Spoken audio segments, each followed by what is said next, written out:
la grâce de Dieu. Je prie pour sa conversion. Ok.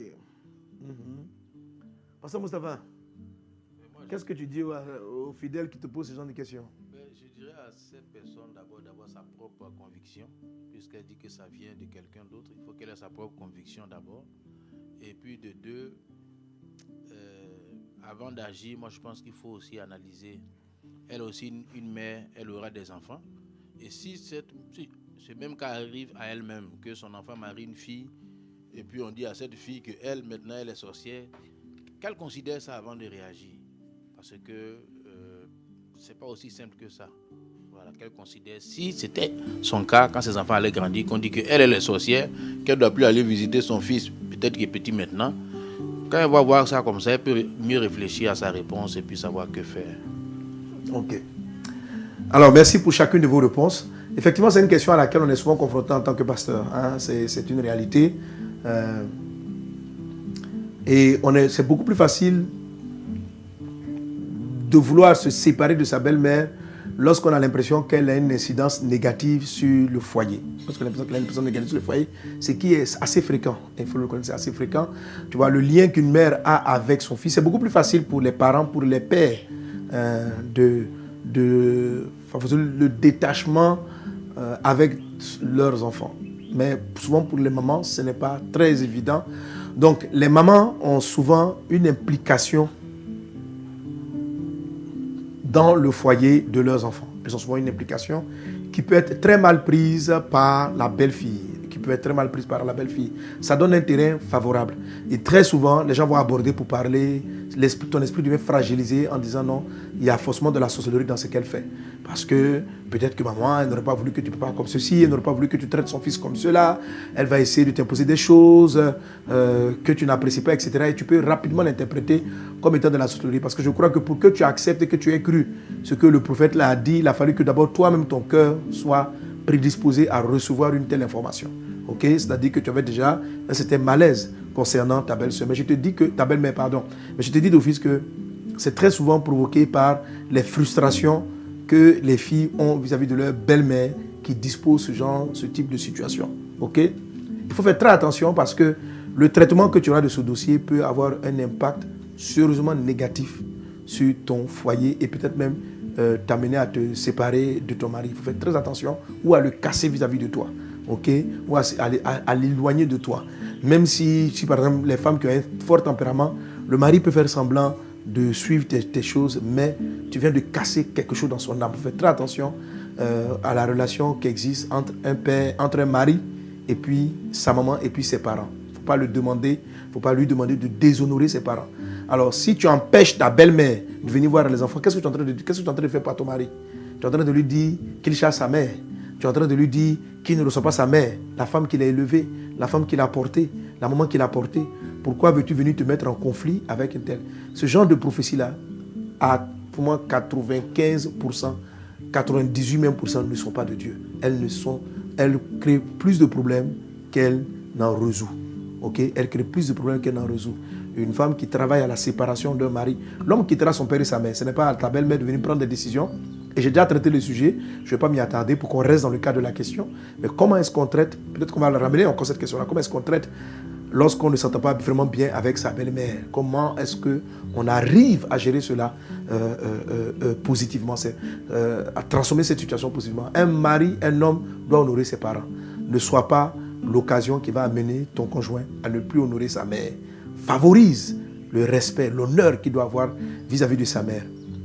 Ça, c'est déjà ton premier cœur, ta première intention, ton premier projet. C'est ce que dit la parole de Dieu. Enfants, honorez vos parents. On n'a pas le cas, si vos parents sont sorciers, déshonorez-les. Si vos parents sont sorciers, on n'a pas ce verset-là. Si on l'avait, on aurait pu dire, ah, effectivement, vous ne vous entendez pas, tu peux la priver de ta maison, bien, il ne faut pas qu'elle vienne. Donc, ce que tu veux faire, ne le fais pas. Ça n'existe pas dans la parole de Dieu. Ok? Honore ta belle-mère, honore tes beaux-parents, respecte-les, tiens-les en haute estime. Alors je vais dans le cas où, parce que c'est possible, ça arrive que malheureusement, il y ait des parents qui pratiquent des œuvres mystiques. Ok? Mais il faut savoir que le Dieu qui a protégé ton mari, qui l'a gardé pour qu'il arrive jusqu'à toi sain et qu'il bâtisse avec toi ce foyer, le même Dieu est capable de protéger les enfants qui sont sortis de toi et de ton mari. Ok? Si tu as eu la foi en Dieu pour épouser cet homme, c'est-à-dire malgré qu'elle soit sorcière, au cas où elle est vraiment sorcière, malgré qu'elle soit sorcière, tu as prié, tu as cherché la face de Dieu, tu as reconnu que c'était l'homme de ta vie, vous avez bâti ensemble, mais le Dieu qui l'a protégé, le Dieu qui l'a mené jusqu'à ce point est aussi tout de même capable de protéger les enfants sans que vous ayez à avoir un conflit avec votre maman. Ok? Donc cette prophétie-là, il faut la mettre de côté parce que tout ce que ça crée en toi un sentiment d'amertume qui va te créer des problèmes. Si ta belle-mère n'est pas convertie, qu'elle fait des pratiques, prie pour elle, prie pour sa conversion, bénis-la, ça va te protéger. Mais si tu tombes dans l'amertume, dans la colère, tu vas ouvrir une brèche dans ton âme et c'est là effectivement qu'elle pourra t'attaquer. Aime ta belle-mère, fais-lui du bien, offre-lui des cadeaux, fais-lui du bien. Il ne faut pas penser que non, il y en a qui disent, si je lui donne un cadeau, elle va prendre ça pour m'envoûter. Ce n'est pas vrai. Tu rends grâce, tu donnes. Elle t'envoûte par rapport à ta foi, parce que tu n'as pas confiance en le Seigneur. Mais si tu as foi en Dieu, dans les présents que tu lui donnes, dans l'honneur que tu lui donnes, la Bible dit la malédiction sans cause n'a pas d'effet. Mais s'il y a une cause, entre autres le déshonneur que sa belle-mère lui donne, il y aura une cause. Et si elle fait des incantations, c'est là que ça aura des effets. Mais si tu ne veux pas que ça ait des effets, fais ta part, de sorte qu'elle ne trouve aucun argument dans le plan spirituel qui va lui permettre de pouvoir faire des incantations négatives contre toi. Donc, aime-la, honore-la, respecte-la. Tu auras fait ta part vis-à-vis de Dieu et son pouvoir sera sans effet au cas où elle est effectivement sorcière. Donc, en grande partie, les gens ne sont pas sorciers, c'est juste les conflits qu'il peut y avoir entre une femme qui a tenu à son enfant à un moment donné et qui vient rentrer dans un foyer et le fait que vous ne vous entendiez pas. C'est très souvent cela. Donc, c'est ce cas-là. Travaille avec d'autres enseignements qu'on a donnés pour restaurer ta relation avec ta belle-mère. Amen. Et ne te laisse pas influencer par ce genre de prophétie. Continue de l'honorer, qu'elle soit sorcière ou pas. Que Dieu te bénisse abondamment. J'espère que ça va aider quelqu'un, quelques-unes ici à savoir honorer et respecter leurs beaux-parents et avoir confiance dans la toute grande protection du Seigneur Jésus. Je lève la voix et je prie pour tous ceux et celles qui ont ce type de conflit avec leur belle-mère, avec leur belle-famille. Je prie que le sang de Christ vous protège. Je prie que tu aies la sagesse, que tu aies le savoir-faire pour savoir comment traiter ce dossier. Je prie afin que la grâce et la sagesse de Dieu te soient données pour traiter avec ce dossier. Qu'il en soit ainsi dans le puissant et précieux nom de Jésus. Et un texte pour cela, ça c'est plutôt dans le cas contraire. Saül voulait tuer David, ça ressemblait maintenant à de la vraie sorcellerie.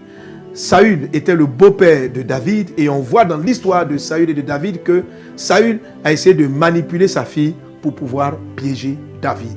Malgré tout cet acte visible entre guillemets de sorcellerie, David l'a toujours honoré, David l'a toujours respecté, David l'a toujours honoré. Donc, je voulais juste ajouter ce verset-là pour te conforter dans ce dont je t'ai parlé tantôt. Que Dieu vous bénisse abondamment. Amen. Alors, nous allons maintenant aller dans un petit résumé de la campagne Jésus sauvé. Sur la base de cette vidéo qu'on va regarder, je vais prier, je vais déclarer des paroles prophétiques sur ta vie. Si quelqu'un est là, dans cette foule, toi qui es en train de me suivre, si tu es malade, profite. La puissance de Dieu est déversée. Tu vas recevoir ton miracle de guérison maintenant. Je reçois des paroles dans mon esprit pour quelqu'un qui a des yeux qui coulent, pour quelqu'un qui a une très violente douleur à la gorge, pour des personnes malades qui sont en train de m'écouter. Il y a une puissance de guérison. Suivons en quelques minutes quelques résumés du premier jour de la campagne Jésus sauve à Fresco. On y va.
J'avais la hanche.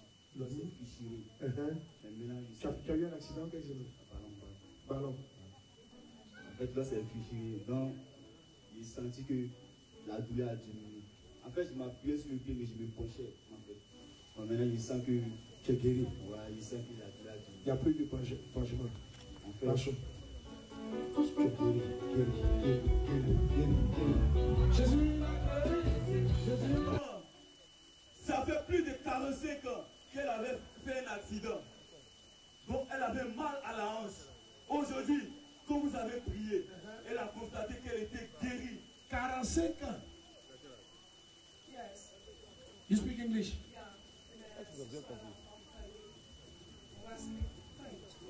This night you speak French? Yeah. You are from where? Côte d'Ivoire.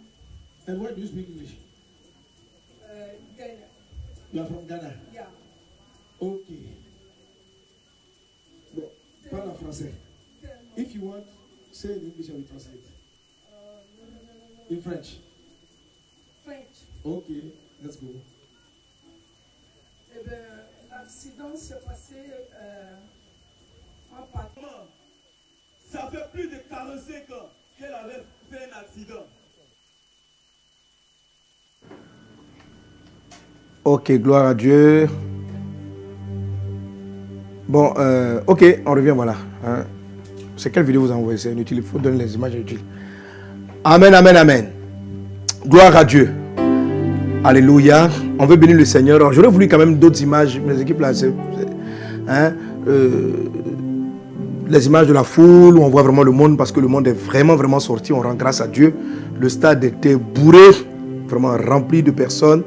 Donc, si vous avez ce genre d'images là, s'il vous plaît, ramenez-les. Bon, demain, d'ici mercredi prochain, on aura de belles images qu'on aura tournées. Amen. Et vraiment beaucoup de personnes que le Seigneur a guéries. Si vous avez la vidéo du début, hein, au début qu'on a commencé, il y a une dizaine de paralytiques qui sont levés qui ont marché. Cet extrait-là, j'aimerais bien la voir. Là, on n'a pas le temps d'écouter les témoignages en détail, mais c'est beaucoup de personnes qui ont marché, des personnes qui ont recouvré la vue. Amen, amen, amen. Alléluia. Je vais prendre le temps vraiment, dans ce moment-là, de prier pour ta guérison, de prier pour ta guérison. Donc, mets la main là où tu as mal, toi qui me suis, et reçois ton miracle. Brinda sakatari anda bradaslo, roda bradaslo rianda bradas sendele de bros, raide sherebara la conta la babra.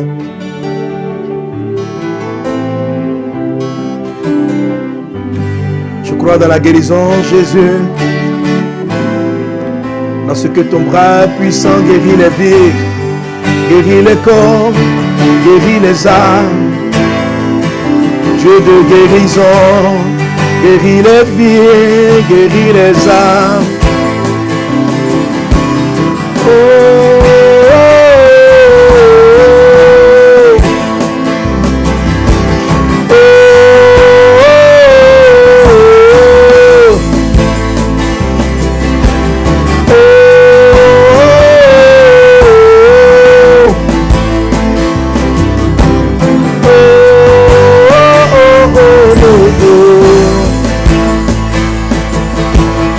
Seigneur mon Dieu, que ta puissance se déploie, que les malades soient guéris. Seigneur mon Dieu, que les vies soient changées. Seigneur mon Dieu, que les âmes soient guéries. Seigneur mon Dieu, que les vies soient changées. Raide cerebrai, lorianda brada sokata, lerianda brada slo, lere braida larima, sharabraya lere brayanda la brayenda la Mets la main là où tu as mal et attends-toi à ton miracle. Le Dieu qui a guéri toutes ces vies est capable de te guérir, de te sauver, de te délivrer, de briser tes chaînes. Au nom de Jésus, au nom de Jésus. Au nom de Jésus, au nom de Jésus, au nom de Jésus. Je vois dans mon esprit et j'entends le prénom Gertrude. Et je vois une personne qui a de l'écoulement au niveau de ses parties génitales. Tu es en train de me suivre, tu te prénommes Gertrude et tu as cette maladie au niveau de tes parties génitales. Dans le nom de Jésus de Christ de Nazareth, tu reçois maintenant ta guérison. Au nom de Jésus de Nazareth, le mal sèche. Maintenant, au nom de Jésus, tu es guéri à cet instant précis dans le nom de Jésus-Christ. Gertrude, reçois ta guérison. Va maintenant, rentre dans tes toilettes et tu constateras que ce qui vient de s'arrêter est définitif. Tu es guéri pour toujours. Les hommes étaient en train de craindre comme un cancer, mais Dieu t'a guéri, Dieu t'a délivré, Dieu t'a restauré. Tu n'es plus malade. Le Seigneur a entendu ta prière et il t'exauce maintenant dans le puissant et précieux nom de Jésus-Christ de Nazareth. Et il y a une personne qui est en train de me suivre en ce moment-là, qui est victime d'une attaque mystique. Tu étais chez toi à la maison et tu as vu comme un groupe d'oiseaux venir frapper ta fenêtre. Et certains sont tombés comme morts, ils sont partis. La manière dont ils ont frappé ta fenêtre, ces oiseaux que tu as vus, c'était des oiseaux mystiques. Ils sont venus, ils ont frappé ta fenêtre pour montrer la protection de Dieu. Mais le Seigneur est en train de te montrer qu'il y a des choses qui te visent, qui t'attaquent. Mais je viens par l'Esprit de Dieu déclarer que Dieu frappe les sorciers, les puissances des ténèbres qui sont élevées. Tu as vu cette vision-là, elle s'est passée il y a quelque temps, où ces oiseaux sont venus et ils ont frappé, pas un, pas deux, mais frappé ta fenêtre et quelques-uns sont tombés comme blessés. Ça ressemblait à une œuvre naturelle, mais ce n'est pas naturel. C'était ce jour-là une attaque qui ont pour conséquence un problème dans la vie professionnelle de ton mari, qui ont pour conséquence des maladies récurrentes chez tes enfants, qui ont pour conséquence des conflits incessants à ton niveau professionnel. Mais la main puissante de Dieu, maintenant, un feu se lève dans ta maison. Et la vide qui les a menacés, qui a protégé ta maison, va s'amplifier maintenant cette protection-là pour aller réduire à néant les œuvres mystiques, les œuvres occultes où ta famille a été attaquée dans le nom de Jésus. Et je me tiens ici à Fresco et je sens qu'il y a des personnes qui ont été attachées dans ces eaux, dans ces rivières. Dans le nom puissant de Jésus de Nazareth, je déclare, vous êtes rendus libres. Vous êtes rendus libres. Là où on a enterré tes affaires, là où on a enterré ta prospérité. Je parle à une personne qui est de Fresco.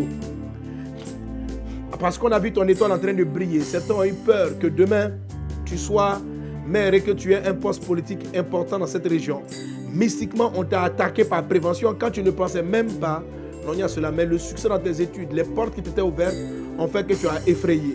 Et on a attaché de sorte qu'il y a un niveau que tu ne peux pas atteindre sur le plan professionnel, sur le plan financier. Dans le nom de Jésus-Christ de Nazareth. Pendant que je me tiens à Fresco, ici, les chaînes, les liens où on t'a attaché de sorte que tu ne puisses pas aller de l'avant sont brisés maintenant au nom de Jésus-Christ. Ils sont brisés maintenant au nom de Jésus. Et je libère cette déclaration prophétique sur la vie de plusieurs qui sont comme enchaînés, limités. Le nom de Jésus-Christ de Nazareth vient maintenant vous délivrer afin que vous puissiez avancer. Je t'exhorte à porter vivement la vision que le Seigneur t'a donnée. Tu es guéri, tu es restauré dans le puissant et précieux nom de Jésus. Je lève la voix et je prie pour les nations. Je prie pour la Côte d'Ivoire. Je prie pour les nations. Dernièrement, j'ai donné une prophétie. J'avais dit par l'Esprit du Seigneur que des leaders, des grands leaders allaient partir incessamment et à l'issue de leur départ, leur parti, leur groupe risquait de se diviser. Ça allait créer, je parlais de nœuds et de branches. Déjà, donc après cette prophétie, un des grands leaders ici en Côte d'Ivoire est parti. Et la chose n'est pas finie. Ce que Dieu a annoncé est en cours. Je vais encore exhorter les différents leaders anciens de réécouter cette révélation et de prendre les dispositions incessantes. C'est un grand parti qui se sent fort. Vous allez imploser comme vous n'avez pas compris. Vous allez être balayé comme vous n'avez pas compris. Vous tramez dans le secret beaucoup de choses, mais vous êtes en train de créer de la division en votre sein, de la haine, de la méchanceté, et vous allez vous auto-détruire quand votre leader partira. Et tout ce que vous avez acquis, parce que beaucoup se sont enrichis illicitement, tout vous sera enlevé. Tout vous sera enlevé. Tu penses que tu as mis beaucoup d'argent en réserve. Tu penses que tu as garanti. Des gens vont venir et les choses vont tourner ici dans cette nation. Et quand ça va tourner, vos fonds seront gelés. Quel que soit l'endroit où tu as mis, tu ne pourras plus en jouir. Les banques en qui tu as fait confiance vont elles-mêmes délibérément dénoncer. Si tu tiens à prendre l'argent qui est chez elles, elles vont dénoncer tes magouilles. Elles vont dire, nous avons les fonds d'un tel, nous avons les fonds d'une telle. Et tout ce que tu as cru bâtir pour te protéger, tu disant que tu bâtis pour tes générations futures, ça ne suivra même pas à toi. Ça ne suivra pas à toi. Parce que tu as dépouillé le peuple. Parce que tu as utilisé l'argent qui n'était pas pour toi. Tout cet argent que tu as acquis a été comme maudit. Tu dois te repentir. Ces temps-ci en Côte d'Ivoire, beaucoup de choses vont changer et beaucoup de choses vont évoluer. Tu dois te repentir et vous détourner du mal. Dieu se cherche des hommes, des femmes qui le craignent, qui sont prêts à marcher dans l'intégrité. Vous tous qui vous enrichissez, qui magouillez, qui avez triché, sachez qu'un jugement vient sur vous. Aujourd'hui, tu es dans le pouvoir. Aujourd'hui, tu te réjouis. Aujourd'hui, tu te donnes une grosse voiture, mais tu fuiras cette grosse voiture. Aujourd'hui, tu marches, tu es content, tu voyages en première classe et ça te fait plaisir.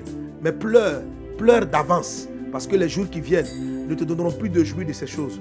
Tu béniras même Dieu si tu as l'occasion de prendre encore un avion. Tu ne peux pas t'imaginer combien d'une telle gloire on peut descendre si bas. Tel est le jugement que tu as, qui est sur le point d'arriver à certains. Repentez-vous de vos vols, repentez-vous des magouilles, repentez-vous. Des grands changements sont sur le point d'arriver. Écoutez les prophéties, écoutez les prophètes, écoutez les messages qu'ils ont donnés. Ne faites pas la sourde oreille, ne faites pas la sourde oreille. Repens-toi, décide de faire le bien avec ce que Dieu t'a donné. Décide de faire le bien et choisissez, pour vous qui êtes dans des ministères, pour vous qui dirigez, pour vous qui êtes à la direction, choisissez de faire des choses excellentes pour cette nation. Et la prophétie que je donne concerne pratiquement toute l'Afrique. Nous sommes à la fin, je vous l'ai annoncé depuis, je veux dire, entre 2020 et 2030. L'Esprit a annoncé que ça va être une période de changement. Dieu va se servir d'hommes et de femmes intègres maintenant pour prendre le relais. Personne n'est explicitement désigné, même si Dieu le sait. Mais quand Dieu trouvera, comme il a trouvé David, des hommes prêts à se sacrifier pour leur pays, des hommes qui vont payer le prix de l'intégrité, de la valeur, à ces hommes-là, Dieu va révéler les grandes richesses. Dieu vous donnera un nom. Vous qui êtes prêts pour le pays, pour le bien des nations, à vous sacrifier, à payer le prix de l'intégrité de la droiture. Le temps de l'Afrique est arrivé. Le temps où l'Afrique devient une bénédiction pour les nations est proche. Il est déjà là. Dieu est en train de susciter une armée qui conduira le pays dans cette dimension. Alors toi qui depuis le début a pris la voie de l'enrichissement personnel, quand Dieu parle, il donne l'occasion de se repentir. David a fait une erreur. Dieu l'avait choisi. Il a péché, il s'est repenti. Dieu lui a pardonné et Dieu lui a encore accordé la grâce de diriger. Toi aussi, ton jugement n'est pas arrêté. Si tu te repens, si tu t'humilies, Dieu te pardonnera. Si tu t'humilies, si tu décides de changer ton mode de gestion, ton mode de direction, ne plus penser à ton enrichissement, mais penser au bien-être du peuple sur lequel Dieu t'a établi, Dieu te gardera encore. Sa même bienveillance sera avec toi, il te protégera. Mais si tu continues pour ne pas rentrer dans la dynamique de Dieu, ton jugement n'est pas loin et l'humiliation n'est pas loin. Je sais que certains d'entre vous entendent et entendront cette prophétie. Lorsque cela s'accomplira, vous vous souviendrez que Dieu vous a dit, même prendre un avion deviendra pour toi un événement. Tellement ça va devenir rare. Tous tes avoirs, ici en Côte d'Ivoire comme dans le monde, tu les perdras tous. Tes enfants n'en jouiront pas. Pourtant, tu sais combien de milliards tu as mis de côté, mais tu n'en jouiras pas du tout. Si tu ne changes pas, si tu ne te repens pas, si tu ne prends pas la décision de travailler pour le bien de ta nation, tu ne jouiras pas de cette richesse. Cette parole est vraie pour la Côte d'Ivoire, mais elle est vraie pour toutes les nations qui se retrouvent en cette période charnière d'une nouvelle nation, d'une nouvelle Afrique. Que Dieu vous bénisse abondamment, que la faveur de Dieu soit avec toi, que la grâce surabonde dans ta vie. Je te bénis au nom puissant de Jésus-Christ de Nazareth. Alléluia. Merci pour toutes les guérisons. Nous voulons maintenant nous préparer à la parole de Dieu, au message d'aujourd'hui.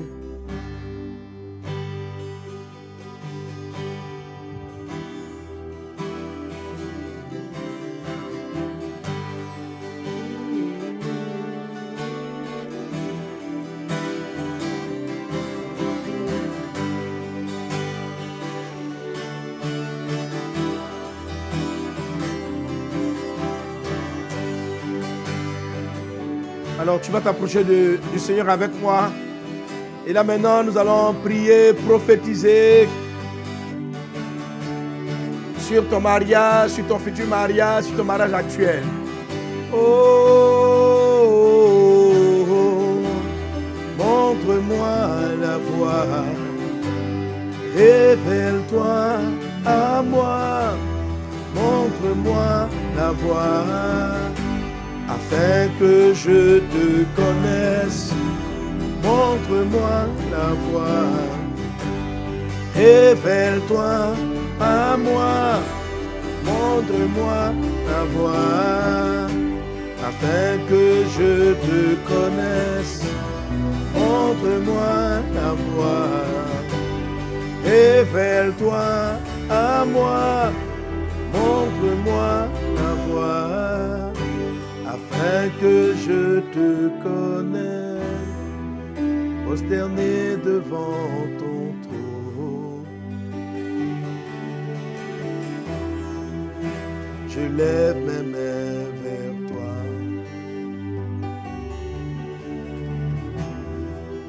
Prosterné devant ton trône,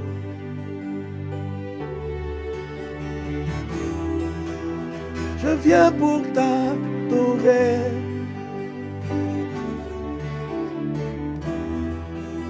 Je viens chercher ta face.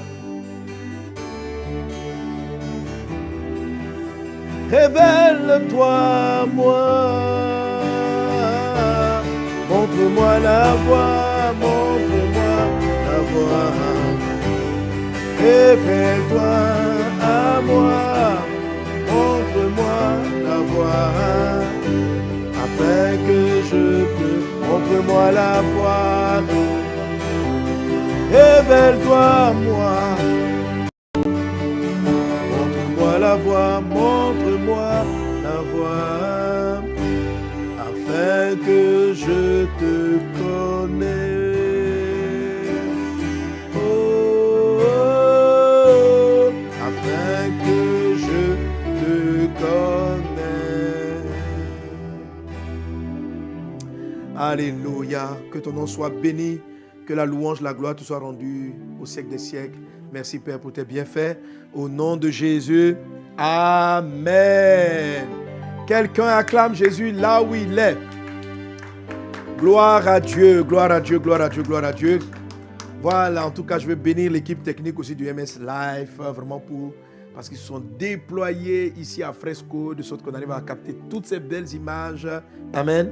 Sauf qu'on a un petit couac avec la connexion. Mais le direct est toujours là. Donc, réinvite encore, invite quelqu'un, partage ce puissant moment qu'on va avoir ensemble. Par la grâce de Dieu, ça sera certainement salutaire pour son couple ou pour son futur couple. Alors, écoute vraiment cette parole que nous allons partager. Alors, pour échanger avec toi concernant notre sujet du jour, qui est... comment on a formulé? Alors, comme on a avec nous la réalisatrice, Nadia, comment on a formulé le thème là, d'aujourd'hui là?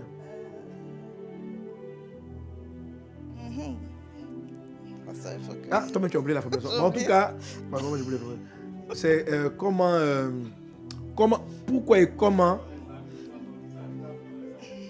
Voilà. Pourquoi et comment des amis doivent peuvent envisager de se marier. Alors, pourquoi cette question? Parce que mercredi dernier, j'ai parlé d'un secret par rapport à l'âge. Une fois qu'on a passé l'âge nubile, comment est-ce qu'on peut retrouver son conjoint idéal? Comment est-ce qu'on peut retrouver son conjoint idéal? Et j'ai fini par donc, te montrer dans la parole de Dieu. Aujourd'hui, on va le développer, que beaucoup de réponses à Seigneur, donne-nous le conjoint, montre-nous l'homme ou la femme de notre vie, se trouvent souvent exaucées au travers des personnes avec qui que nous fréquentons, avec qui nous nous entendons déjà, avec qui nous avons une relation amicale. Amen. Alors, après avoir répondu cela totalement à la fin du MS Live, mes enfants, sur Internet, partout, il y a des amis qui ont envoyé. Il y a une de mes filles là qui m'écrit, parce qu'un de ses meilleurs amis lui a envoyé le message. Puis on lui a envoyé le message. Pour lui, tu dis quoi? Toi, on est amis, non? Ah, mais j'ai trouvé. Attends, il y a un truc même que j'ai trouvé en ligne là. Franck, si tu as des trucs avant moi. Hein, en ligne, il y a même qui ont fait une capture d'échange WhatsApp. Il dit, tu as écouté Papa Sanogo? Trouve-moi ce truc là. J'ai voulu photographier puis j'ai laissé. Il dit, Papa Sanogo dit, qu'on se marie avec sa meilleure amie. Quand tu es ma meilleure amie, tu dis quoi? La fille aussi, elle ne fait pas. Elle dit quoi là? Elle dit, c'est vrai. Ah, on va trouver ça. C'est pas bonsoir Christelle. Attends, Papa Sanogo voilà, dit vas-y, que... lis l'échange. Donc, La caméra vient zoomer même sur le truc là. donc le frère dit bonsoir Christelle. Papa Sanogo dit que les meilleurs amis doivent se marier ensemble. C'est toi ma meilleure amie. Peux-tu envisager de m'épouser? Donc Christelle répond Jacques, tu es un excellent ami. Depuis toutes ces années, tu as été avec moi et tu connais Bon, je pense qu'elle voulait mettre mes pires facettes. Je te le dis souvent, tu ferais un bon époux, mais je ne suis pas sûre d'être la bonne pour toi. Donc, lui il répond, parce que je connais tes pires facettes, moi je suis sûre que tu es la bonne pour moi, tu es ma meilleure. Avec un cœur à la fin, un cœur rouge. Donc, et je parle avec un fils, il m'a dit, il dit maintenant ça attaque de partout. Et maintenant lui il a écouté, il dit mais lui il ne comprend pas les gens. Le pasteur dit après l'âge nubile. Eux ils ont mélangé nubile ou pas nubile mon frère. Tout ça là, amitié c'est amitié. On est donc, alors un de mes fils me dit mais la période qui est définie là, on dit c'est après l'âge nubile. Donc tant que tu es jeune, 21 ans, 22 ans, la question ne se pose pas. Lui c'est comme ça il a compris le message. Mais les personnes ont arrêté le sujet sur l'âge nubile. Là. Ils sont allés directement dire. Voilà. Meilleure amie. Donc il y en a qui disent voilà, je vais trouver il y a une bestie, besta. Ma bestie, ma besta, mon besto, Mon besto, ma voilà, bestie. il faut qu'on envisage tout ça. Amen. Donc j'aimerais bien avoir votre commentaire en dessous. Qu'est-ce que vous pensez de se marier avec sa meilleure amie. Amen. Alors, pour développer ce point aujourd'hui, comme je disais tantôt, on a avec nous Nadia Wabio. Je l'ai choisi parce que, bon, c'est ma fille dans la foi, hein, avec son mari. J'ai vu d'abord des amis. Amen, des amis. En temps, on prie aussi pour que Nadia trouve un bon frère. Et puis, dans tous les bons frères, mais c'était un frère avec qui elle servait dans l'église. N'est-ce pas, hein? Vous avez servi ensemble au J1, non? Non, moi, je n'étais pas au J1. Toi, tu n'as pas fait J1. Bon, en tout cas, bref, elle va nous raconter son histoire. Et puis, vraiment, pour développer le sujet, comme on est dans la zone du pasteur Moustapha, qui est le pasteur de San Pedro, on est avec lui. Et puis, Dieu l'a vraiment béni dans tout ce qui est enseignement sur le couple. Et puis, je lui ai demandé de venir parce que le pasteur Moustapha et son épouse sont très amis. Hein? Ils sont très amis. Et c'est intéressant parce que, bon, je connais bien, comme on a tous grandi ensemble, ils sont des amis d'enfance avant même de rencontrer le Seigneur. Amen. Donc, si vous connaissez pasteur Myriam et pasteur Moustapha, ce sont des amis. Ils sont des amis avant même de rencontrer le Seigneur. Parce qu'ils sont, et puis ils ont rencontré pratiquement. Bon, en tout cas, c'est une belle aventure. Donc, on va écouter comment l'amitié peut. Il va nous donner. Est-ce que le fait d'avoir été des amis a solidifié aujourd'hui leurs relations, leur facilite beaucoup la vie. Donc, on va aller là-dessus. Donc, j'aimerais. Nadia, suivez bien. Puis, Franck, suivez bien les petits commentaires. S'il y a un commentaire intéressant, envoyez-le moi. Parce qu'on va les écouter. Amen. Que Dieu vous bénisse abondamment. Alors, donc, aujourd'hui, on va développer comment, pourquoi et comment l'amitié peut aboutir au mariage. Amen. Alors, on va commencer avec 2 témoignages. On va commencer donc avec Nadia qui va nous raconter son expérience de comment. Stéphane, il est où? Actuellement, oui, il est à Abidjan. Bon, tu lui fais un coucou. Hein. Donc, salut chérie. Coucou. Alors, on y va. Bon, en fait, nous, mon expérience est particulière parce que comme papa, tu disais tout à l'heure, je n'ai pas fait le G1. Et à vrai dire, quand je suis arrivée à Vase d'Honneur, je suis arrivée en fin octobre 2012, quand je cherchais un département où servir. Est-ce qu'on entend bien dans le micro? Moi, je servais avant chez les enfants après la jeunesse. Donc, quand je suis arrivée à Vase d'Honneur, je me suis dit, je vais peut-être servir à la jeunesse. Et j'ai trouvé le G1. Mais j'avoue que quand j'ai vu le G1, ça m'a choquée. Je n'aimais pas. Je l'ai trouvé trop bizarre. Donc, je l'ai rencontré leur groupe là avec Jean-Charles. Je lui disais, mais pourquoi ils sont bizarres comme ça? Lui aussi, il était dedans. Je trouvais qu'il sautait beaucoup. Il criait. Donc, vraiment, je les aimais pas trop. Donc, je voulais pas. En tout cas, je voulais pas aller là-bas. Et en fait, à force de les taquiner parce que je les trouvais bizarres, on est devenus amis. Donc, c'est dans l'amitié, on va dire. Donc, tu taquinais tout le GN. Voilà, je les taquinais. Je disais, vous êtes dans une secte. Vous êtes bizarre. Je trouvais qu'il marchait même comme Jean-Charles. tellement tellement ils se suivaient. Bon, Donc, Pasteur Jean-Charles, tu as vu ce que Nadia pensait de toi, hein? Elle vous trouvait bizarre. non, je les trouvais vraiment Bon, je bizarres. crois que vous le saviez, elle vous l'a dit. Donc, à Oui, l'époque. ça, Donc, elle vous ils taquinait savent, avec je ça. les taquinais beaucoup. Ok, bon, Voilà. ça, c'est pas Audi, les pasteurs. Ouais, ils sont pasteurs. Donc Voilà, un peu ok. ça. Donc après, à force de se taquiner, on est devenus amis. Mais j'avoue que c'était pas un ami que j'envisageais épouser. Parce que, on va dire, c'était pas mon genre. Donc moi, je m'embrouillais à l'église, je cherchais mon genre. Et Ton genre, c'était quoi? bon, on va... En tout cas- voilà, on va dire, mais bon, moi j'ai dit, bon, ça c'était, en tout cas, Tu voulais- voilà, je me suis dit, je veux un Denzel Washington. C'était ça, Ah. moi. Donc- C'était ça, donc, mon genre. quand tu voyais Denzel Voilà, tu aimes les- cherchais un Denzel tu aimes les films de Denzel Washington Oui, aussi? je cherchais un frère qui soit un Denzel Washington. Donc, Mhm.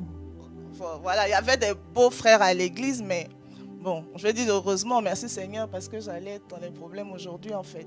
Oui. Parce que parfois, il y Mais en a même qui qu'est-ce sont qui- plus... Qu'est-ce qui t'a amené à... Qu'est-ce qui... Donc, tu cherchais un Denzel Washington, or parmi tes amis de l'église, Voilà, il y avait certains qui ne ressemblaient pas à Denzel. Oui, en tout Washington. cas, lui, il ne faisait pas partie de mes Oui, parce qu'il critères. ne ressemble pas à Denzel Washington. Voilà, donc on riait seulement, en fait. Je ne pouvais pas envisager que j'allais me marier avec lui.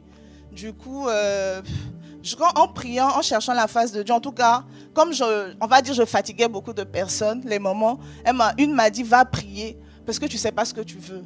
Et en priant, Dieu va te dire, mais ne prie pas avec ton intelligence, va prier en langue. Comme ça, tu pries seulement et Dieu va mener vers toi la bonne personne.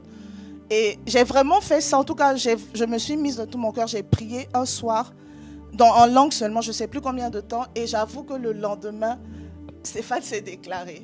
Mais quand c'est là qu'il est venu dire que... il m'a dit ouvertement que tu me plais et j'aimerais qu'on apprenne à plus se connaître pour cheminer. Micro. Donc j'avoue que j'ai pas voulu parce que je me suis dit ok, la prière marche, mais c'est sûrement pas lui, un autre va venir en fait. Donc j'attendais que d'autres frères se déclarent et j'avoue que quand d'autres m'ont approché, j'avais pas la paix. Par contre, quand lui, il m'avait approché, même si dans mon intelligence, je voulais dire non parce qu'il n'était pas mon style, je n'arrivais pas à dire non. C'était comme si j'avais une paix. En tout cas, je ne sais pas. Je n'ai pas dit non. J'ai dit bon, ok. Après quelques temps, je lui ai dit bon, ok, on va voir. Et c'est comme si on est restés amis, en fait. On a continué à être amis, à parler, à rire, comme si on avait oublié ça, en fait. Et un jour, en fait, il n'a pas relancé. Il n'a pas relancé. C'est un jour, il m'a dit, mais au fait, toi, là, je t'ai posé une question, donc c'est comment même? Après combien de temps? Après plusieurs mois, en fait. Ok. Il m'a dit, mais c'est comment? Et je lui ai dit, mais bon, de toute façon, tu sais, tu vois, bon, j'avais honte de dire oui.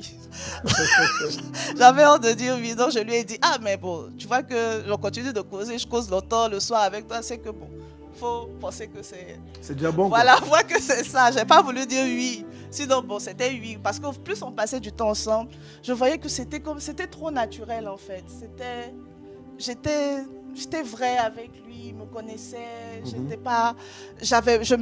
il m'avait vu sans maquillage, on travaillait, quand on faisait le service. J'étais naturelle avec lui, en fait. Donc, je sais pas, franchement, je sais pas comment trop l'expliquer, mais ça s'est fait seul. Et donc, c'était un 808 en même temps. Voilà, c'était un 808. Tu dis, prends la chose comme ça. Il faut prendre ce qui est sûr. Si tu vois que je suis toujours avec toi, je parle avec toi, on va manger, c'est que c'est ça, en fait. Et puis après, bon, on a officialisé, puis on a commencé le process de Eden et se faire suivre et tout ça. Et vous êtes mariés depuis combien de temps maintenant? Ça va faire 5 ans. Ça fait 5 ans, ça fait 5 ans. 5 ans. Oui, ça fait 5 ans. Joyeux anniversaire de mariage. Bon, je ne sais pas si c'était quand. Bon, c'était en juin, mais... Bon, il y a longtemps, mais c'est pas grave. Voilà. Alors, mais est-ce qu'aujourd'hui, tu es contente? Je suis trop contente, je suis épanouie. Ça veut dire parfois même, je me demande si, Seigneur, tu ne m'avais pas fait la grâce, parce que peut-être que j'aurais méprisé le trésor que j'avais à côté de moi, parce que je me dis, c'est pas mon genre, il est bizarre et tout, mais je suis trop épanouie en fait, je suis heureuse. Si j'avais épousé quelqu'un d'autre, je ne serais pas là où je suis. Tu es épanouie avec lui? Je suis épanouie, je sers librement, il me laisse vivre, on s'entend bien, on rit. Non, c'est le meilleur des choix en fait. Il n'y avait pas d'autre choix. Alors, l'exemple de Nadia est typique de ce que je veux vous faire comprendre par l'Esprit du Seigneur. Amen. Et c'est vraiment ce qu'on voit dans la parole de Dieu en ce qui concerne le choix du mariage et la direction pour vous marier. Ok? Et tu vas voir, et tu vois dans le témoignage de Nadia la valeur du prophétique. La valeur du prophétique. Ce que je t'expliquais, c'est que l'onction de la prophétie, parce qu'elle t'a parlé de la prière en langue. La Bible dit que celui qui prie en langue s'édifie lui-même. La Bible compare le parler en langue à la prophétie lorsque le parler en langue est interprété. Lorsque le parler en langue est interprété, lorsqu'il est compris, il équivaut à de la prophétie. Donc le parler en langue est de la prophétie. Et quelqu'un lui a inspiré par l'Esprit de Dieu, lui a dit, va, prie seulement en langue par rapport à ton mariage, prie en langue parce elle sentait qu'elle était dans l'âge nubile, qu'elle devait se marier, elle sentait dans son esprit qu'elle devait rencontrer l'homme de sa vie. Alors il a dit, ne prie pas avec ton intelligence parce que ton intelligence va te révéler les choses que tu vois comme tu veux que le monde soit et non comme Dieu te les envoie. Et elle a prié en langue, prié en langue, prié en langue, prié en langue, prié en langue. Et dans la prière en langue, quelqu'un s'approche d'elle différent de son choix intelligent, différent de son choix de raisonnement et de ce qui a été bâti après. Donc, elle ne répond pas non au départ, elle laisse couler. Et comme ils sont des amis, ils vont davantage être ensemble. Mais elle va sentir que dans sa présence, elle avait une paix intérieure. Dans sa présence, elle se sentait liée à lui, sans accepter clairement que ce soit lui. Mais elle va se rendre compte qu'en fait, qu'elle tenait vraiment à lui, qu'il était important pour elle. Et l'apparence physique qu'elle recherchait va disparaître au profit de la connexion intérieure qu'ils avaient. Elle a senti ce qu'on appelle le os des os avant de savoir apprécier la forme extérieure qu'on appelle chair de la chair. Donc, quand Adam dit par rapport à elle, c'est os de mes os. Donc, Dieu, pendant qu'elle a prié en langue, va restaurer son choix intérieur, va restaurer ses goûts intérieurs, va restaurer ce qui lui donne la paix intérieure, va restaurer ce qui lui donne la paix intérieure. Et elle dit quoi? Que lorsque lui a parlé, elle sentait de la paix. Mais quand d'autres frères venaient, peut-être même certains me mettaient dans les critères Denzel Washington. Il y en a qui sont venus te voir en Denzel Washington. Oui, il y en avait. Oui, il y en donc, avait. même quand les Denzel Washington, bon, on aime l'acteur Denzel Washington, hein, voilà, que Dieu le bénisse. Voilà, ok. Quand les Denzel Washington venaient, elle n'avait pas la paix. Mais pourtant, c'est son type. C'est le genre qu'elle pensait aimer, mais elle n'avait pas la paix. Elle n'avait pas la paix. Par contre, pour son mari d'aujourd'hui, Stéphane, elle avait la paix. Elle avait la paix. Et puis le jour où il relance, il s'est passé une chose. L'amitié, elle avait donné de s'attacher l'un à l'autre. Ils étaient devenus attachés l'un à l'autre. C'est la deuxième corde de l'alliance du mariage. Dieu dit, l'homme quittera son père et sa mère. Première étape qu'on a expliqué précédemment. Grandir en maturité, grandir en autonomie, en capacité de se prendre en charge. C'est ça, quitter le père et la mère. Se prendre en charge physiquement, se prendre en charge, quitter la mère, c'est se prendre en charge émotionnellement. Ne plus être dépendant de l'affection de la famille. Se prendre en charge émotionnellement et être capable de donner de l'amour aux uns et aux autres. Ça, c'est quitter son père et sa mère. Avant de se marier, avant de devenir une seule chair, Jésus dit, la Bible dit, ils vont s'attacher l'un à l'autre. Amen. La notion de l'amitié relève de la deuxième corde du mariage que Dieu agrée, que Dieu bénit. La notion d'attachement. L'attachement. L'attachement est une chose qu'on ne peut pas faire par un coup de foudre. On ne peut pas regarder quelqu'un et dire, nous sommes attachés. Vous n'êtes pas attachés, c'est juste tes émotions qui l'attachent. C'est pourquoi le coup de foudre, savoir d'un coup d'œil que lui là, c'est l'homme de votre vie, c'est potentiellement une grave source d'erreur.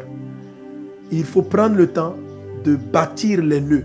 Avant la période de pause qu'on a eue, j'avais dit il faut être flexible pour pouvoir vous attacher.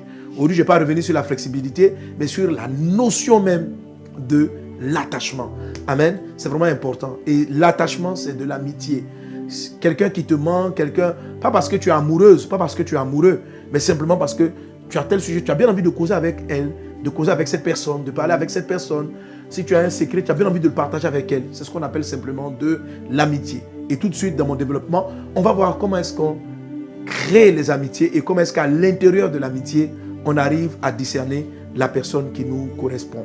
Amen. Mais dans son intervention, il a déjà répondu à beaucoup de choses. Amen, amen. Tu m'as envoyé des... Alors, avant de passer à Pasteur Moustapha, qui lui aussi va nous raconter le beau témoignage parce qu'il est très ami avec Alors, bonsoir, Papa Sanogo. S'il te plaît, si le frère et la sœur sont vraiment amis, veulent bien aller au mariage, mais la femme a 20 ans de plus que le frère, que faire? Ça, c'est une question de toc-toc, n'est-ce pas? Oui. Hein? Voilà. Lorsque les âges, ils sont amis, mais leurs années de mariage sont trop éloignées.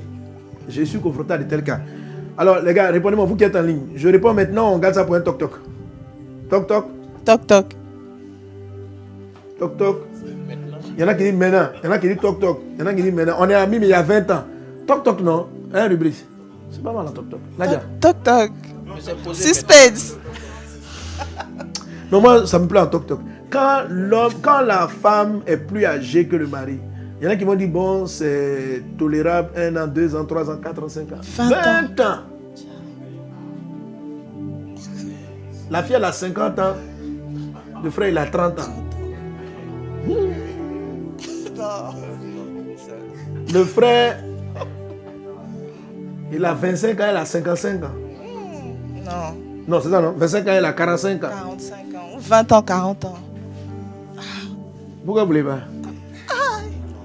Non. Elle a déjà fait sa vie. Et puis, ça va pas marcher. Ça va pas. Ah là là. Bon. Moi, c'est bizarre. Je connais des couples comme ça qui sont très bien. Je crois que ceux qui ont le plus grand âge d'écart que je connais, qui vivent très bien, c'est près de 10 ans. 20 ans aussi, hein? C'est-à-dire, elle pète ta maman. Elle pète sa maman, oui. Mais est-ce que quand tu les regardes là, ici? Mais le président français aussi, hein? Ouais. Il y a combien d'années en deux? C'était sa maîtresse hein, d'école. Sa prof. Voilà. Sa Bon, prof. ok. Alors, donc, on garde cette question pour le toc-toc, pasteur. Hein? Je ne sais pas, peut-être on va le faire le mercredi prochain. Donc, commencez à me répondre. Qu'est-ce que vous pensez d'un écart assez large? Et si vous estimez que, bon, même s'il y a écart, quel est pour vous l'écart maximal qu'il peut y avoir entre... Bon, un monsieur qui a 20 ans d'écart avec sa fiancée, c'est bon. Bon, ça peut marcher aussi, mais moi, pour moi, les conditions, en fait, c'est pas le meilleur. Micro. Je pense que ça peut marcher, mais c'est pas le meilleur des cas de figure, en fait. Sinon, ça peut marcher. Ok. 20 ans, c'est trop. Bon, on va aller sur la réponse de Soka. Moi, je ne pourrais pas. Un meilleur ami est comme un frère pour moi. D'ailleurs, j'en ai pas. Alors, Soka, ton cas m'intéresse en particulier. Et ma réponse, je crois que ça va vraiment t'aider. Alors, si tu n'as pas d'amis, tu vois, ceux qui n'ont pas d'amis du tout auront des difficultés à entrer dans le mariage. Voilà. Si vous n'avez pas des amis, ce sera difficile d'entrer dans le mariage. Je vais vous expliquer pourquoi c'est important d'entrer dans le mariage. On va aller rapidement. Ndoupé, moi je suis aujourd'hui avec mon meilleur ami alors qu'on s'était déjà rencontrés avant que chacun n'aille se marier. Tous deux nous avons trébuché, lui 2 fois et moi 1 fois. Je comprends rien. Ça veut dire quoi? Ils se sont mariés, ils se sont divorcés et puis ils sont venus se trouver ou c'est une affaire de copinage? Bon, je ne sais pas trop. Hein? Ndoupé, tu peux donner plus de précision? Parce que si vous êtes ensemble sans être mariés, c'est pas bon. Moi, je reprends. Moi, je suis aujourd'hui avec mon meilleur ami. Ça veut dire que tu es marié ou pas? Je ne comprends pas trop. Alors qu'on s'était déjà rencontrés avant que chacun n'aille se marier. Ça veut dire que vous étiez rencontrés, puis après chacun est allé se marier. Tous deux, nous avons trébuché. Ça veut dire quoi trébucher? C'est trébucher étant marié. Trébucher, c'est divorcer. Non. Bon, Ndoubé, s'il te plaît, pardon, explique mieux parce qu'on va répondre un peu en trouvaille, on ne sait pas trop. Si trébucher, ça veut dire que vous avez chuté étant marié, ou ça veut dire que vous êtes divorcé. Lui, tu as dit, nous avons trébuché 2 fois et moi 1 fois. Bon, Obiang, mais si ta meilleure amie a un autre meilleur ami. Ok, j'aime ta question, Obiang. C'est-à-dire que vous êtes un groupe de meilleurs amis. Dans les cas même qui m'étaient posés, depuis qu'elle dit ça, chacun, il y a 2 meilleurs amis avec 1 soeur. Et le message là a rêvé, chacun dit tu es ma meilleure amie. Il faut me choisir. Et les deux, c'est un trio d'amis quoi. Un trio d'amis d'école. Maintenant, ils sont en train de se marier. Et ils se posent la question, comment choisir? Affaire d'amitié. Ok. Alors, que Dieu vous aide dans les réponses que je vais donner. Passons un peu ton expérience rapidement et puis on va aller dans mon point. Mais pour nous, dans le mariage, effectivement, on s'est connus, on n'était pas encore chrétiens, ça date de 96. On s'est mariés à l'an 2000, donc ça fait 23 ans. Et vraiment, on a été... Bon, au départ, on s'est croisés comme ça, mais l'amitié est vite née, en fait. Voilà, l'amitié est vite née, et puis bon, ça a coulé. Donc, on ne réfléchit plus. Aujourd'hui, c'est ma meilleure amie. Voilà, je ne connais personne d'autre avec qui parler, y expliquer quoi que ce soit. Donc, ça a coulé de source, quoi. Ça dit que je l'ai vu, on s'est vu. Et puis bon, je pense qu'on a eu quand même des mêmes valeurs sur la simplicité de la vie, sur des choses qui collent ensemble. Et puis bon, on n'a pas compté les années. On n'a pas compté les années, mais 96 et 2023. Voilà, ça fait tout ce temps qu'on est ensemble. Le mariage a eu ses éléments, mais l'amitié fait qu'on se réconcilie toujours. On a toujours envie d'être ensemble. Donc, on règle les problèmes assez rapidement et on a envie de passer du temps ensemble, en fait. On n'est plus trop mari-femme, même on veut être ensemble. Voilà, c'est plus les règles ou les directives, c'est plutôt que la relation d'amitié tienne toujours. Et chacun se bat pour que ça tienne. Et puis bon, ça va comme ça. Amen. En tout cas, l'exemple du pasteur Moustapha, il est très édifiant. Comme je dis, bon, c'est mon petit frère. Donc j'ai un peu suivi leur relation. C'est d'abord des amis. C'est d'abord des amis. Aujourd'hui, ça participe vraiment, comme il a dit, à résoudre beaucoup de choses. Et vous allez voir pourquoi. Alors, on va aller dans la parole de Dieu, dans le livre de la Genèse, chapitre 18. Nadia, au pasteur Moustapha, celui qui peut nous lire donc du verset 18 au verset 24. Genèse 18. Oui. Genèse 18, verset 18. Il deviendra l'ancêtre d'un grand peuple et puissant. J'ai dit Genèse quoi? 2, non? Genèse. J'ai dit Genèse 18. Oui. Je me suis trompé, c'est Genèse chapitre 2, verset 18.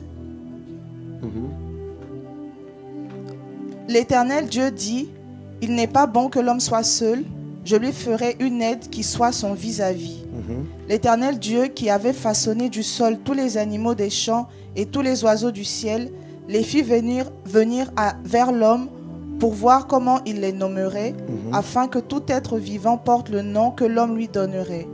L'homme donna donc un nom à tous les animaux domestiques, à tous les oiseaux du ciel et aux animaux sauvages. Mais il ne trouva pas d'aide qui soit son vis-à-vis. Alors l'Éternel Dieu plongea l'homme dans un profond sommeil. Pendant que celui-ci dormait, il prit une de ses côtes et referma la chair à la place. L'Éternel Dieu forma une femme de la côte qu'il avait prise de l'homme et il l'amena à l'homme. Alors son père et sa mère s'attacheront à sa femme et les deux deviendront une seule chair. Alléluia. Alors, que faut-il tirer de cela avec notre histoire d'amitié?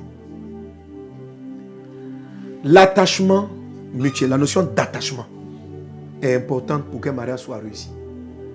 Attaché, ça veut dire je deviens dépendant de toi dans certains domaines. Je deviens lié à toi. Nous sommes liés dans certains domaines. Donc, quand il n'y a pas d'attachement, le mariage ne peut pas réussir. C'est-à-dire que votre mariage, même si c'est deux hommes responsables, deux personnes responsables qui se mettent ensemble mais qui ne sont pas attachés l'un à l'autre, c'est-à-dire ça va créer un couple où chacun est trop libre, trop autonome et n'a pas besoin de l'autre. Donc dans ce cas-là, vous êtes mariés mais vous êtes seuls. Et ça c'est la situation de beaucoup de foyers. Ils sont ensemble mais ils sont seuls. Ils sont ensemble mais ils sont seuls. Alors si votre couple, vous êtes marié aujourd'hui et que vous êtes seul, il ne faut pas divorcer. Ce n'est pas la peine de faire le divorce. Mais tu dois comprendre que ton mari et toi, vous devez devenir des amis. Ta femme et toi, vous devenez des amis. Débrouillez-vous pour créer la deuxième corde de l'attachement mutuel. Certains se marient sur un sentiment amoureux, je vous ai dit, durable. La notion d'attachement ne veut rien dire d'autre que devenir des amis. L'homme quittera son père et sa mère, deviendra ami avec son conjoint et les deux vont pouvoir devenir une seule chair. Et ça fait la corde à 3 fils que Satan ne peut pas détruire parce que vous êtes des amis. C'est quoi les amis? Jésus dit ceci dans le livre de Jean chapitre 15. Il dit, je ne vous appelle plus serviteurs, je vous appelle mes amis. Parce que je vous ai fait connaître mes secrets. Je vous ai fait connaître mes secrets, donc vous êtes devenus mes amis. C'est quoi l'amitié? C'est quelqu'un avec qui on peut partager ces choses les plus profondes. On est capable de s'exprimer avec son ami, de lui partager des sujets profonds. Amen. Jésus appelle ses disciples ses amis. Tous les amis ne sont pas mariés. Ok? Tous les amitiés ne sont pas mariées. Mais l'attachement, c'est une corde. Hein? Il y en a 3 pour faire le mariage. Il y a quitter son père et sa mère. Il y a s'attacher. Et puis après, on devient une seule chair. Ok? Alors, le point, je suis sur la corde numéro 2 du mariage. La notion de l'attachement, qui est la notion de l'amitié. Pourquoi on devient ami une personne? Parce qu'on ne se néglige pas. On peut, sans que tu ne sois choqué. Il sait que tu peux le prendre et tu vas savoir le comprendre, tu vas savoir. Mais quand quelqu'un ne peut pas partager ça avec toi, c'est que vous n'êtes pas encore amis. Ça ne veut pas dire qu'il faille divorcer, ça veut dire tout simplement que vous devez travailler à engendrer le volet amical. Le volet amical va faire en sorte que vous soyez fidèles. Quand les gens sont des amis, même quand le conjoint même commence à faiblir, il est capable de rire seulement pour dire, et toi fais attention, hein, il y a ta copine qui est en train de me regarder d'une manière. Parce qu'ils ont pris l'habitude de rire ensemble. Tu vois? Et puis ils savent relativiser les choses. Quand vous n'êtes pas des amis et que vous vous êtes bâti votre relation simplement sur le sentiment amoureux, chaque parole mal placée est très blessante, est très vexante et vous êtes frustré. Avec un ami, vous avez une tendance à atténuer la douleur dans le temps.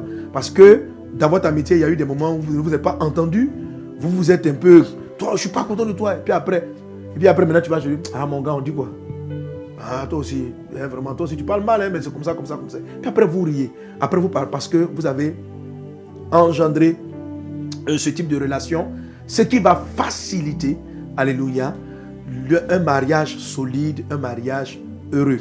Donc, l'amitié est une chose qui est vivement recommandée dans la parole de Dieu. C'est ce qu'on appelle l'attachement. L'homme quittera son père et sa mère, ça, c'est la responsabilité. C'est le moment où vous êtes prêt à vous marier. C'est le moment où vous êtes prêt à être marié. Il y a des femmes, il y a des enfants, il y a des filles, malgré qu'elles aient passé l'âge nubile, elles n'ont pas quitté parce qu'elles dépendent encore. Elles ont besoin de leur maman, elles ont besoin d'être maternées, elles ont besoin de ceci. Tu n'as pas quitté, tu n'es pas prêt à te marier.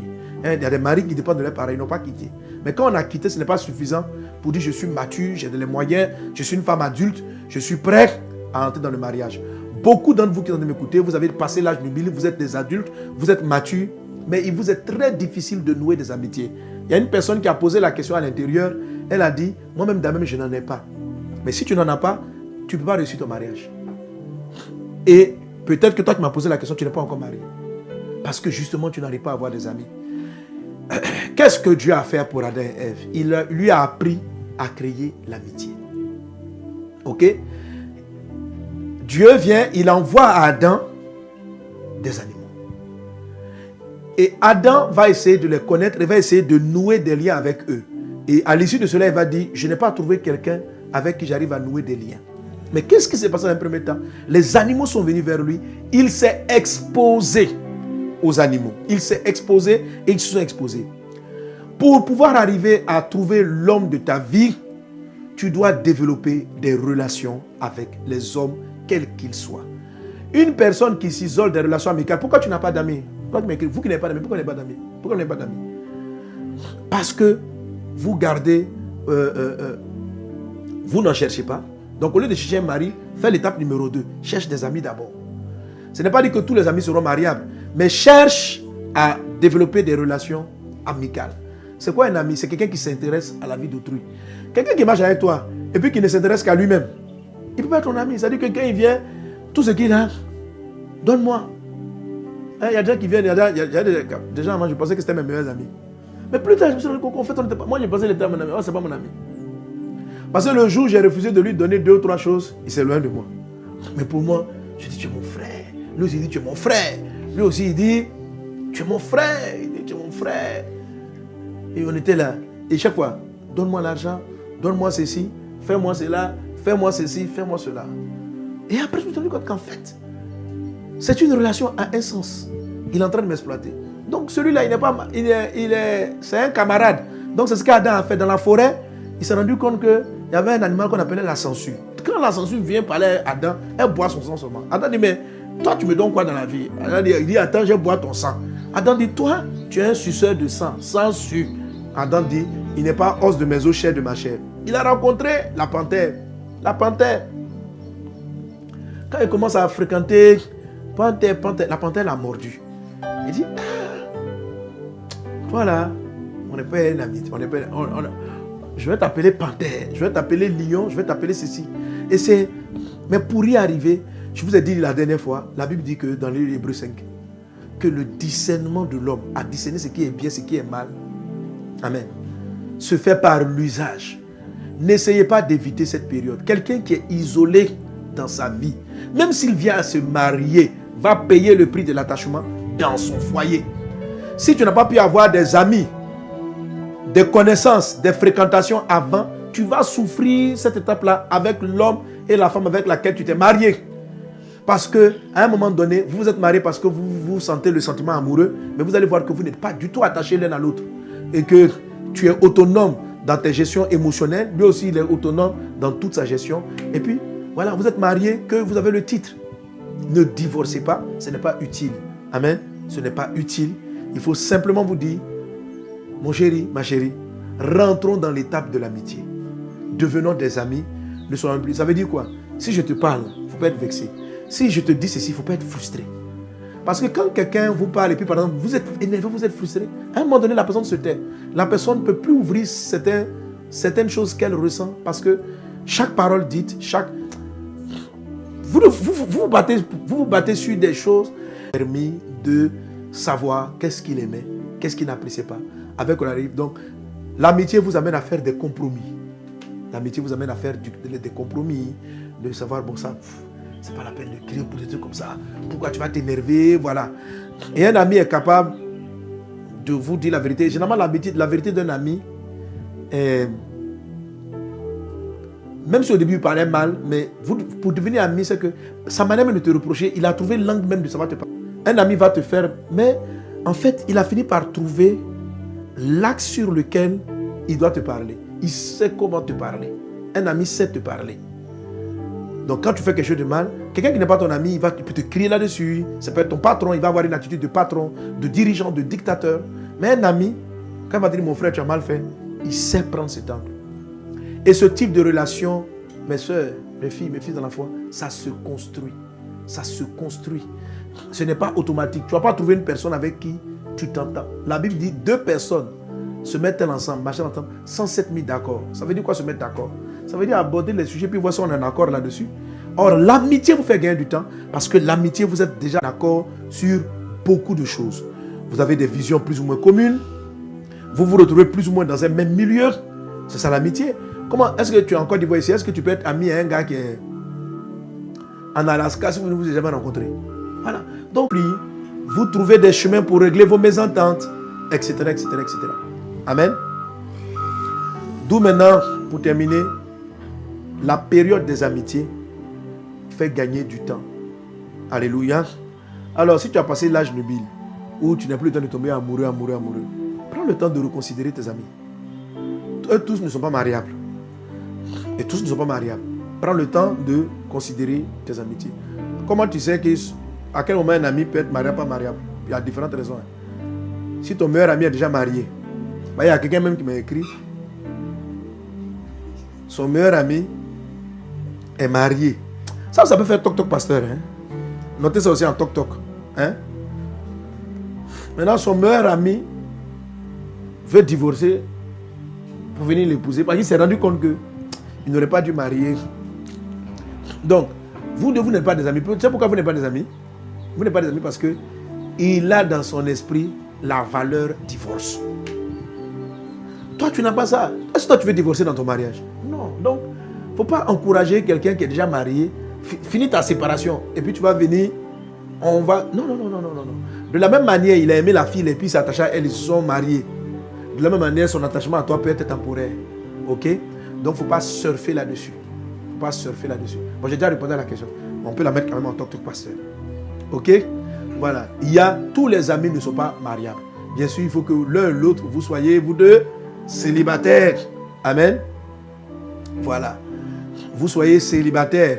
Vous vous entendez. Donc, souvent l'école, la vie chrétienne, les fréquentations à l'église, comme ce fut le cas de Nadia, vont permettre de découvrir que, ah mais ce gars-là, ce frère-là, je me sens vraiment attaché à lui. Amen. Et il y a un élément que je traiterai la prochaine fois. On va rester encore un peu sur le même sujet, qui va être des éléments déclencheurs, qui sera de comment dissocier entre mes amis, si tu en as plusieurs, l'homme avec qui je peux me marier. Parce que tous les amis ne sont pas mariables. Ok? Tous les amis ne sont pas mariables, mais c'est déjà un grand pas d'atteindre que d'avoir des amis. Amen. Un des sujets à lesquels si tu avais des amis, tu te poses la question, il faut néanmoins poser la question à Dieu, parce que ce n'est que la deuxième corde, il faut néanmoins poser la question à Dieu. Est-ce que c'est l'homme de ma vie? Parce qu'il y a un aspect dont vous ne tenez pas compte, c'est que les amitiés changent avec le temps. L'ami de ta vie a un élément qui fait que vous allez traverser le temps ensemble. Quand il dit les amitiés changent avec le temps, tu as remarqué que tes amis de l'école primaire ne sont plus forcément tes amis, n'est-ce pas? Tes amis du collège ne sont plus forcément tes amis. Tes amis quand tu étais parent ne sont plus forcément tes amis. Ok, il y a des amitiés que tu as liées, que tu étais forte dans ton cadre professionnel. Mais depuis que tu as quitté le pays, vous vous appelez au départ, c'était très chaleureux. Et puis après, le temps a fait que vous êtes éloignés. L'homme de ta vie, il a quelque chose qui reste, ou la femme de ta vie qui va rester et qui va passer les temps et les circonstances, les lieux et les endroits. Ok? Et ça, c'est des choses qu'on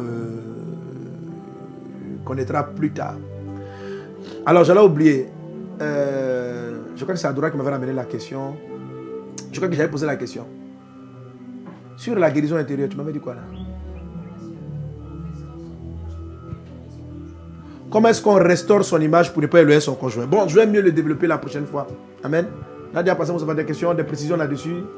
Ben moi, c'est vraiment en écoutant, je me suis rendu compte aussi de ce qui a fait marcher mon foyer. Hein. C'est vraiment l'amitié. Et je me suis rendu compte qu'avant qu'on soit ensemble, mais il faut dire que bon, moi, c'est différent de Nadia. Moi, j'ai aimé d'abord son design d'abord. Voilà, je l'ai aimé d'abord. Et puis, je suis allé. Mais ce que j'ai remarqué, moi, avant que je la rencontre, j'avais déjà des amis. En fait, je savais être un ami. Et elle aussi, elle avait des amis. C'est-à-dire qu'elle savait être une amie en dehors du mariage. Je dois aller ici. Pour que tu puisses te marier, il faut savoir être un ami. Écoutez, pour avoir des amis, j'avais prévu de dire ça puis j'ai oublié. Pour avoir des amis, il faut que toi-même, tu sois être un ami. Tu développes une des vertus de la bénignité. Le thème que je traite actuellement, la bénignité, est un thème très important pour le mariage. Amen. Il faut que tu sois, entre guillemets, un des aspects de la bénignité, c'est être, j'ai envie de dire, amiable. C'est-à-dire que tu puisses facilement être connectable. Tu peux te connecter avec les gens. Toi-même, tu sois, je ne sais pas si ça existe amiable. Mais si ça existe, en tout cas, bon, vérifiez pour moi si ça existe amiable. Mais il faut que tu sois amiable. C'est-à-dire, il faut que tu sois, je ne vais pas dire aimable. On peut dire aimable, amabilité, ouais. Il faut que tu aies de l'amabilité. Que tu sois facilement, on puisse devenir facile. Amiable, ça existe. Voilà, il faut que tu sois amiable. Hein? Merci. Ok. En tout cas, il faut que tu sois, on puisse être facilement ami avec toi. Voilà, on puisse être facilement. Quelqu'un qui est trop renfermé, ton mariage va tarder, Donc, sortez de votre zone de confort où vous êtes enfermé dans votre tristesse. Et la prière en langue qu'elle a faite, quand vous allez commencer à fréquenter les frères de votre église, à être dans les groupes, à causer avec les gens, à développer l'amitié, mais préservez-vous du péché. Hein? Amitié où sexe veut rentrer là-dedans. Là. Ça, c'est pas l'amitié. Amen. L'amitié où vous voulez coucher ensemble, ce n'est pas l'amitié. Voilà, ça c'est le mariage. Ce n'est pas l'amitié. Enlevez le péché d'impudicité dans votre affaire. Ok? Mais apprenez à avoir des relations amicales où on rit, on cause, on se fâche, on se réconcilie, on partage des choses. C'est ça l'amitié. C'est ça l'amitié. On est ensemble. Quand l'autre est vexé, on s'appelle, mais pourquoi tu as dit ça? Et puis on parle, et puis on se réconcilie très vite. Ça c'est l'amitié. Quand quelqu'un est comme ça, votre amitié grandit. Amen. Pour cela, il faut que votre être intérieur vous-même soit guéri pour vous rendre, entre guillemets, donc amiable, pour vous rendre aimable, pour vous rendre amicable. Et un mot amicable. Le mot c'est juste le mot amicable. Merci. Donc on m'a soufflé le bon mot. Que le bon mot amicable ou bien amical. Amicable. Ok. Il faut que vous soyez amicable. Amen. Merci pour tous ceux qui m'ont soufflé. Il faut que vous soyez amicable. Amen. Il faut être amicable. Est-ce que tu es amicable? Est-ce que tu es amicable? Pose-toi la question. C'est peut-être la raison pour laquelle ton mariage tarde. Tu t'isoles. Tu n'as pas d'amis. Tu n'as pas d'amis. Est-ce que c'est bien? c'est difficile pour toi de te marier. Et si tu te maries, tu vas avoir des problèmes. Donc sois amicable. Si tu n'es pas amicable, c'est que tu as besoin d'une guérison intérieure. Tu as besoin d'une guérison intérieure. Tu te méfies beaucoup. Tu es très sur les détails et ça va fatiguer ton foyer. Et ça peut être la raison pour laquelle Dieu tarde. Prie en langue comme Nadia. Ça, c'est le prophétique. Pour dire, Seigneur, je me tiens devant ta face. Guéris mon être intérieur. Apprends-moi à être amicable. Apprends-moi à être amicable. Apprends-moi à être amicable. Amen. Oui, Pasteur Moustapha, on termine avec toi. Oui, donc c'est la même chose. J'ai vu que les gens qui sont amicables, ils tiennent plus à la relation que à autre chose. Et on veut préserver la relation. C'est la relation qui est plus importante que tout. Tout ce qui est autour a de la valeur, mais pas plus de valeur que la relation d'amitié qu'on doit préserver d'être ensemble. Et je crois que c'est ce qui nous a beaucoup aidé. Voilà, avec mes amis, on s'entendait pas toujours, mais on voulait toujours être ensemble, on voulait pas se fâcher. Et puis c'est dit qu'on se sépare, même avec mes amis, elle aussi. Et donc ça contribue ensemble toujours. Ce qui est plus important pour nous deux, c'est la relation, c'est le fait qu'on coule ensemble, c'est le fait qu'on puisse marcher ensemble. C'est pas tout ce qui arrive autour, ça n'a pas trop de valeur. C'est important, mais on ne doit pas casser la relation. Et on maintient la relation contre vents et marées. Amen. Bon, on est en train de faire du français en même temps. Les gars, je n'ai pas trouvé votre amicable là dans mon dictionnaire. Vous êtes sûr que ça existe ce mot-là? C'est anglais, hein? Vous qui m'avez soufflé amicable là, je regarde dans mon dictionnaire, on dit que ça n'existe pas. Amicable, c'est pas anglais, Adora? Ok, bon. C'est de l'anglais.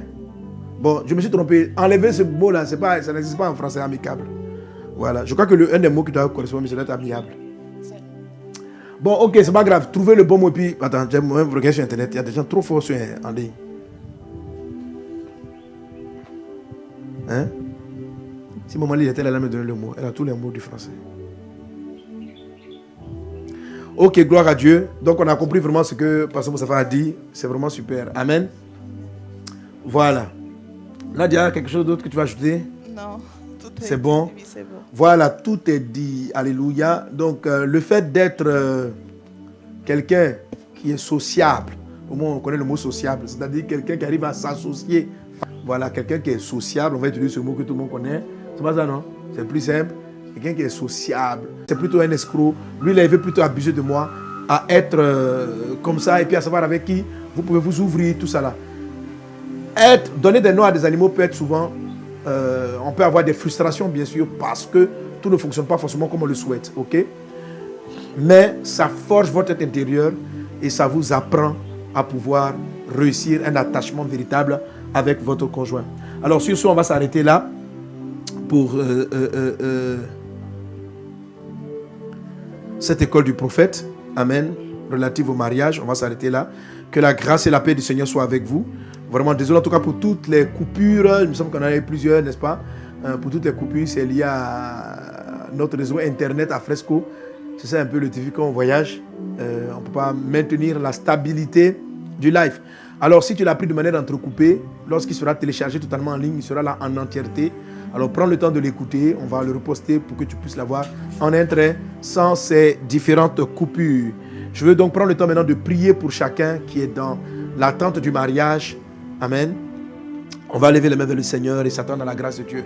Brinda sorubara la glorianta bradase catalayant. Au nom de Jésus. Père céleste, Dieu des cieux, toi qui guéris notre cœur, toi qui forges notre intérieur, toi qui fais de nous des personnes sociables, toi qui fais de nous des personnes qui arrivent à vivre en société. Apprends-nous, guéris tous ceux et celles qui ont des problèmes, Seigneur Dieu, pour marcher avec d'autres personnes, pour s'entendre avec d'autres personnes, pour fonctionner avec des hommes et des femmes. Seigneur Dieu, apprends-nous à le faire. Apprends-nous à savoir travailler en équipe, Seigneur Dieu, afin de nous préparer pour le mariage. Je prie pour les foyers qui sont déjà ensemble, mais qui ont des défis avec leur volet d'amitié, Seigneur Dieu. Donne-leur de progresser en amitié. Donne-leur de croître en amitié, Seigneur Jésus-Christ. Père, que ton nom soit élevé, que ton nom soit béni, que la louange, la gloire te soit rendue au siècle des siècles. J'élève ton nom, Seigneur Dieu, et je prie dans le nom de Jésus-Christ de Nazareth. Alors, comme Nadia l'a dit, et j'insiste là-dessus, prie beaucoup en langue pour la guérison de ton être intérieur, pour les prédispositions à être une personne sociable, à être une personne qui peut facilement avoir des camarades, des amis, des amitiés. Tu es guéri, tu es béni dans le nom de Jésus-Christ. La santé de l'esprit est en toi. La faveur divine est dans ta vie. Vous êtes bénis La main de Dieu est sur vous au nom puissant de Jésus-Christ de Nazareth. Ton cœur est guéri. Les familles sont bénies au nom de Jésus-Christ. Merci Seigneur. Amen. Alléluia. Gloire à Dieu. Amen. Alors, on va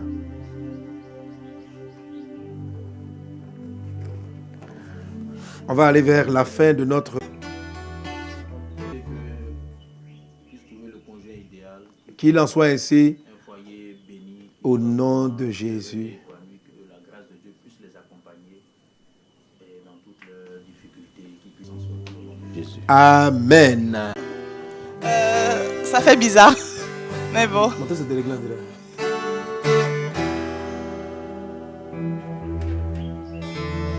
ça fait bizarre. Ça fait bizarre, ça fait bizarre d'être devant. Mais très contente d'être là. Ça peut aller. Ok, gloire à Dieu. Amen.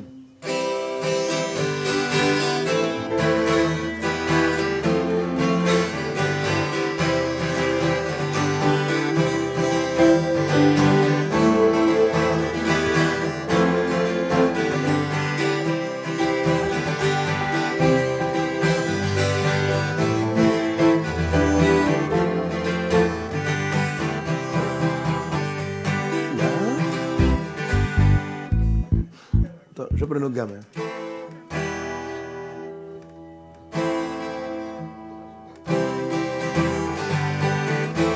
La même chose, hein? Je prends sol maintenant. Ok.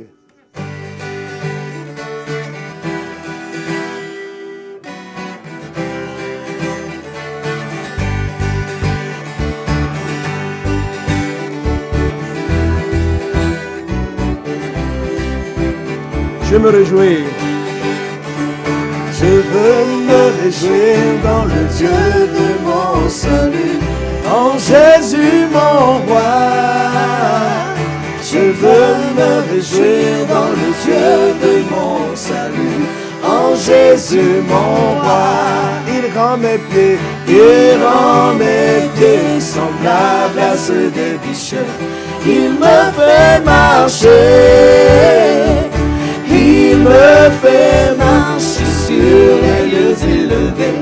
L'Éternel est ma force. je veux me réjouir.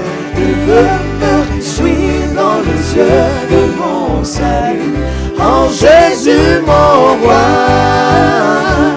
Je veux me réjouir dans le Dieu de mon salut, en Jésus mon Elohim, Elohim. Oh la Masabachane,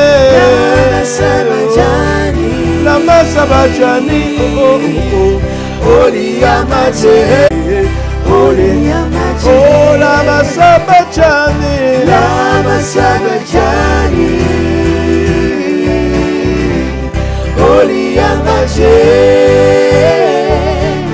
Elohim, Elohim, Oliyamate. il mourut sur une croix à Golgotha. Oliyamate, Son sang versé nous a tous purifiés. Oliyamate, Oh la Masabachane, la Masabachane, la Masabachane, oh oh oh oh. Oliyamate, Elohim, Elohim, Oliyamate.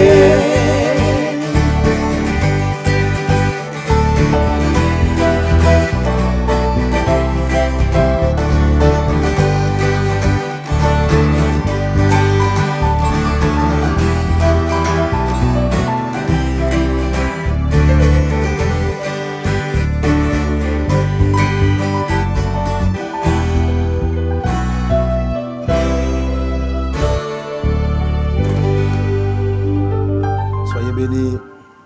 Amen.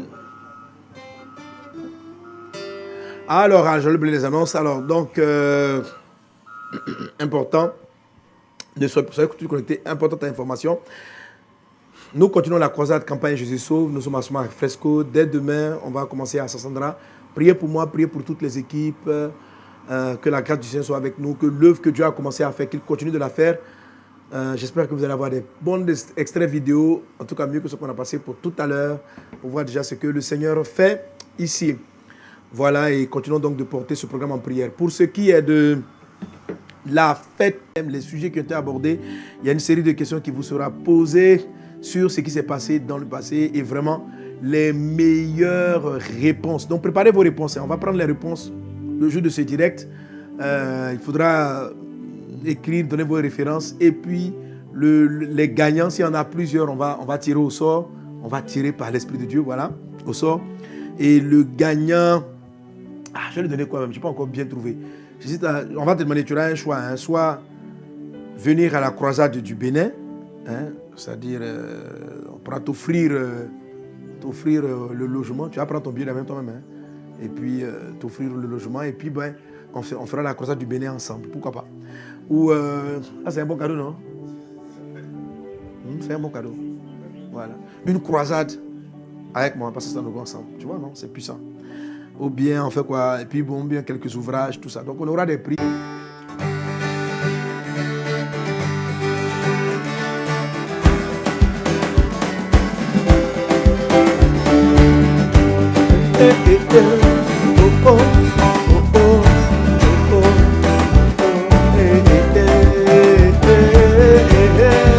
Lama Sabatani Oliyamaje Elohim Elohim Oliyamaje Lama Sabatani Lama Sabatani Lama Sabatani Oliyamaje Elohim Elohim Oliyamaje. Jésus a fait ce cri à cause de toi et moi.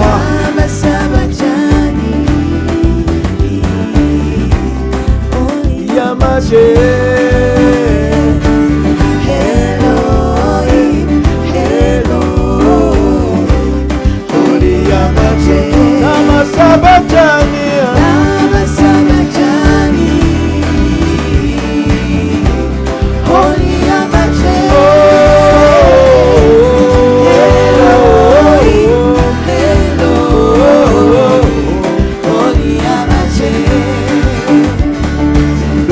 Seigneur nous donne à son Fils Jésus-Christ, afin que quiconque croit en lui soit sauvé.